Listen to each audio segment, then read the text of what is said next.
Hi friends, இன்றைக்கி எங்கள் வீட்டில் சங்கரா மீன் வறுவல், கனவா தொக்கு. இந்த கனவா பெரிய கனவா அப்புறம் பருப்பு வேக வச்சுருக்கோம். அப்புறம் முருங்கைக்காய் சாம்பார், அப்புறம் வெள்ளை சோறு. இன்றைக்கி ஞாயிற்றுக்கிழமைனால எங்கள் வீட்டில் மீன் வறுவல், கனவா தொக்கு.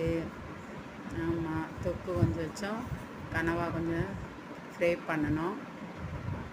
இன்றைக்கி 3 டிஷ்ஷு. எங்கள் வீட்டில் இன்றைக்கி சண்டே ஸ்பெஷல். இது 2 டிஷ்.